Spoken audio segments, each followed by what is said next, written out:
रामकृष्ण हरी मंडळी श्री स्वामी समर्थ येत्या 2 मार्चला आलेली आहे होळी। दरवर्षी फाल्गुन महिन्यातील पौर्णिमेला होळी हा सण साजरा केला जातो।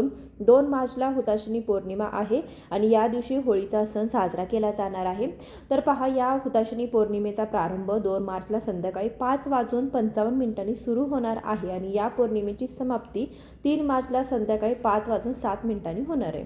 म्हणजेच काय, तर फाल्गुन पौर्णिमा म्हणजेच हुताशनी पौर्णिमा, जिला आपण होळी पौर्णिमा असं देखील म्हणतो, तर ती 2 मार्च 2024ला सोमवारी असणार आहे। तर या दिवशी आपल्याला होळी पेटवायची आहे, होळी प्रज्वलित केली जाणार आहे। तसेच 3 मार्चला ग्रस्तोदित चंद्रग्रहण देखील आहे आणि चंद्रग्रहण तसंच प्रदोष काळ सुरू होण्यापूर्वीच पौर्णिमा समाप्ती होत आहे। म्हणून धर्मसिंधू या ग्रंथातील वचनानुसार होळीचं दहन म्हणजे होलिका दहन, होळी ही आपल्याला 2 मार्चला संध्याकाळी साजरी करायची आहे। 3 मार्चला धुलिवंदन असणार आहे।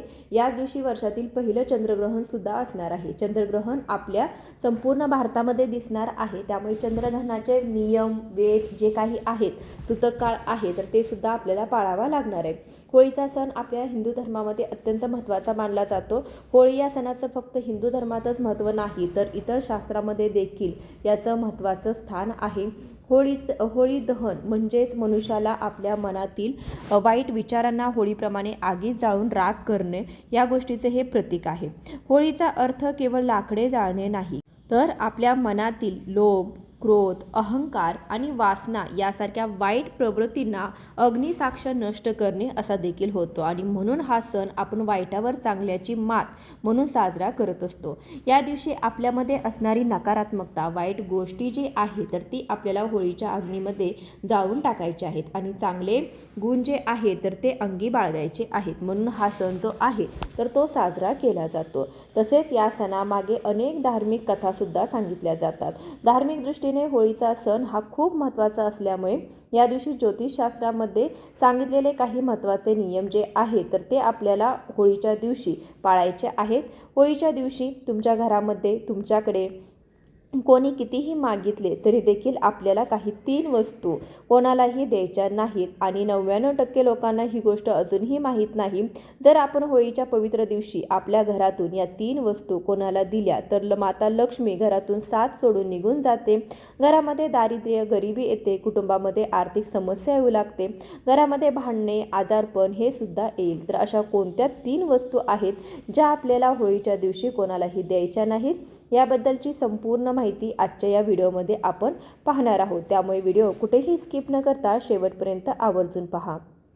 आज या व्हिडिओमध्ये आपण ज्या काही वस्तू सांगणार आहोत त्या वस्तू आपल्याला होळीच्या दिवशी आणि धुलिवंदनाच्या दिवशी या दोन्ही दिवशी कोणालाही द्यायच्या नाहीत। 2 मार्चला होळी आहे आणि 3 मार्चला धुलिवंदन असणार आहे। या दोन्ही दिवशी जे काही नियम आहेत तर ते तुम्हाला पाळायचे आहेत। होळी हा सण जो आहे तर तो आपल्या हिंदू धर्मामध्ये अत्यंत महत्त्वाचा आणि आनंदाचा सण मानला जातो। या पवित्र दिवशी आपण वाईट गोष्टींचा त्याग करण्यासाठी होळी पेटवत असतो। मंदिरासमोर सुद्धा होळी पेटवली जाते, गल्लीमध्ये सुद्धा होळी पेटवली जाते आणि त्या होळीमध्ये काही प्रकारच्या वस्तू सुद्धा अर्पण केल्या जातात। म्हणजेच काय, तर वाईट गोष्टी ज्या आहेत तर त्या आपल्याला आयुष्यातून या दिवशी होळीच्या दिवशी अग्नीमध्ये जाळून टाकल्या जातात आणि याच दिवशी आपण काही वस्तू ज्या आहेत तर या इतरांना जर दिल्या किंवा काही वस्तू आपण दान केल्या तर त्याचा वाईट परिणाम आहे तर तो देखील आपल्याला भोगावा लागत असतो।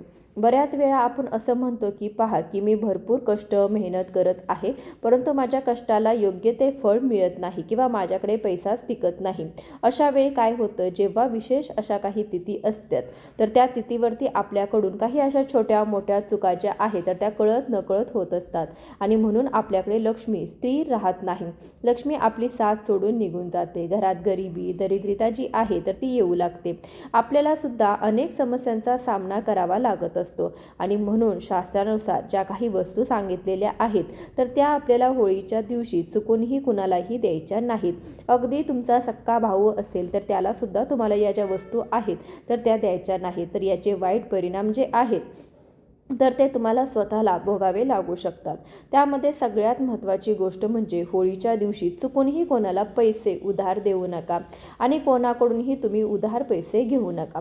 ज्योतिषशास्त्रामध्ये असं म्हटलं गेलं आहे की जो कोणी होळीच्या दिवशी इतरांकडून पैसे घेतो किंवा कर्ज देतो त्याच्या घरी येणारे आशीर्वाद जे आहे तर ते थांबतात आणि त्या घरातून लक्ष्मी ही कायमचा काढता पाय घेते. म्हणून या दिवशी चुकूनही तुम्ही कर्ज घेऊ नका. तुमचे पैसे जे आहे तर ते कोणालाही देऊ नका. कोणाकडून उसने पैसे जे आहे तर ते चुकून देखील घेऊ नका. आता तुम्ही म्हणाल की या दिवशी हुताशनी पौर्णिमा आहे त्यामुळे अनेक वस्तू ज्या आहेत तर त्या खरेदी केल्या जातात. तर बघा, जेव्हा इतरांकडून वस्तू खरेदी करून घेतो तेव्हा आपण त्या बदल्यात पैसे देत असतो. म्हणून तुम्ही वस्तू ज्या आहेत तर त्या खरेदी करू शकता. फक्त पैसे जे आहेत तर ते उसने कोणाला द्यायचे नाहीत किंवा कोणाकडून घ्यायचे नाहीत. तर ही सगळ्यात महत्त्वाची जी गोष्ट आहे तर ती तुम्हाला अवश्य पाळायची आहे. या दिवशी उसने पैसे घेतले किंवा उसने पैसे दिले तर आर्थिक परिस्थितीवरती नकारात्मक गोष्टींचा परिणाम होतो आणि जेव्हा हे पैसे आपण समोरच्या व्यक्तीला उसने देतो तेव्हा त्या व्यक्तीला सुद्धा गरिबीला सामोरे जावं लागत असते, अशी धार्मिक मान्यता आहे. तसेच देवी लक्ष्मीचा कोप देखील होतो आणि लक्ष्मी ही आपलं घर सोडून निघून जात असते. यानंतरची पुढची वस्तू आहे तर ती म्हणजे लग्नाच्या वस्तू.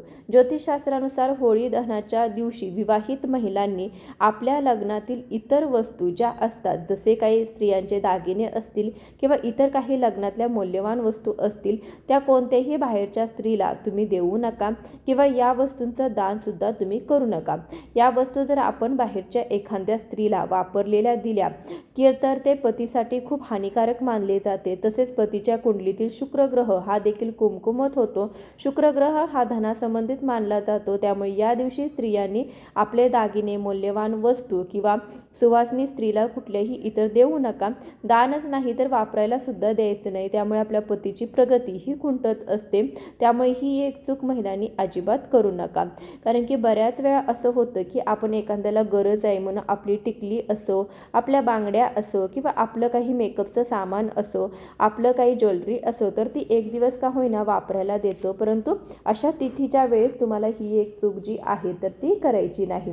त्याचबरोबर या होळीच्या दिवशी आपल्याला मीठ जे आहे तर ते कोणालाही द्यायचं नाही. बऱ्याच वेळा आपल्या शेजारी आजूबाजूला जे काही लोक असतात त्यांच्या घरातलं मीठ संपलं की ते आपल्याकडे वाटी घेऊन मीठ मागायला येतात. मीठ जे आहे तर ते लक्ष्मीचं प्रतीक मानलं जातं. पौर्णिमा हा दिवस लक्ष्मीला समर्पित आहे आणि या दिवशी, होळीच्या दिवशी आपल्या घरातील मीठ हे कोणाला उसनं दिलं तर आपल्या घरातील लक्ष्मी ही आपण त्यांच्या घरी पाठवतो असं मानलं जातं. आणि म्हणून या दिवशी चुकून देखील तुम्हाला मिठाचं दान जे आहे तर ते अजिबात करायचं नाही. जर तुमच्याकडे कोणी मीठ मागायला आलं तर त्याला सरळ सांगायचं, आजच्या दिवशी कोणालाही मीठ उसनं देत नाहीत, त्यामुळे मी मिठाचं दान या दिवशी अजिबात करत नाही. तर उसने सुद्धा तुम्हाला कोणाला द्यायचं नाही.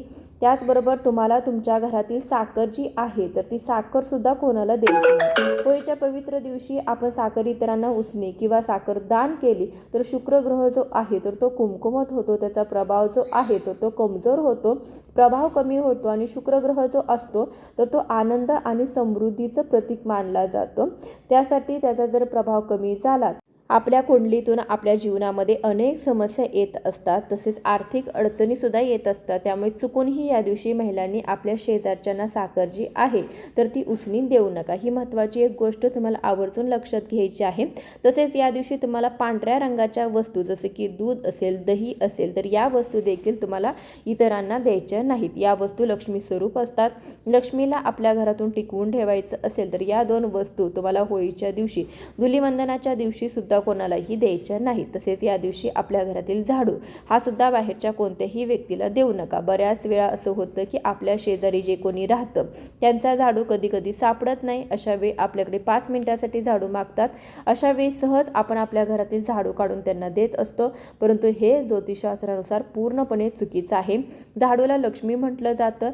दिवाळीच्या दिवशी आपण झाडूची लक्ष्मी म्हणून पूजा करत असतो आणि हीच लक्ष्मी जर आपण इतरांना दिली तर लक्ष्मी आपलं घर सोडून कायमचं निघून जाते आणि घरात दारिद्र्य, अलक्ष्मी येते. म्हणून या दिवशी चुकून सुद्धा आपल्या घरातील झाडू जो आहे तर तो कोणालाही द्यायचा नाही.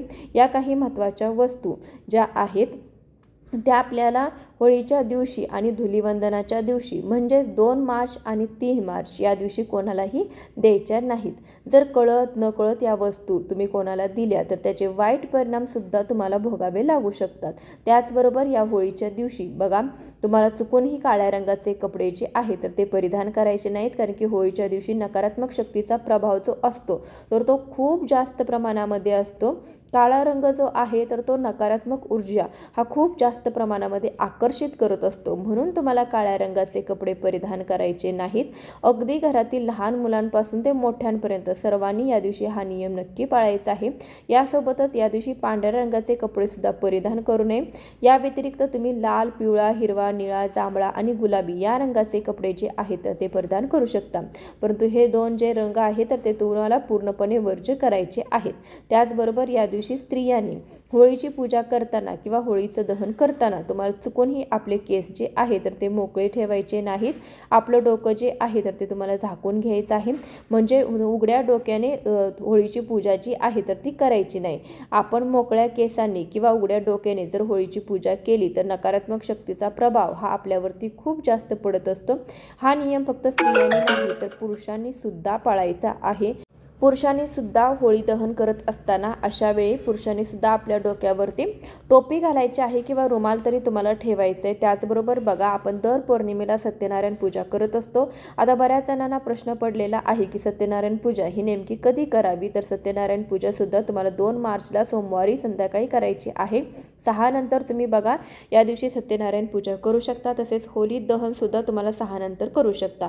होळी दहनाचा शुभ मुहूर्त तो असणार आहे तो 6:30 वाजल्यापासून ते 8:30 वाजेपर्यंत शुभ मुहूर्त आहे. या वेळेमध्ये तुम्ही होळी दहन करू शकता. सत्यनारायणाची पूजासुद्धा करू शकता.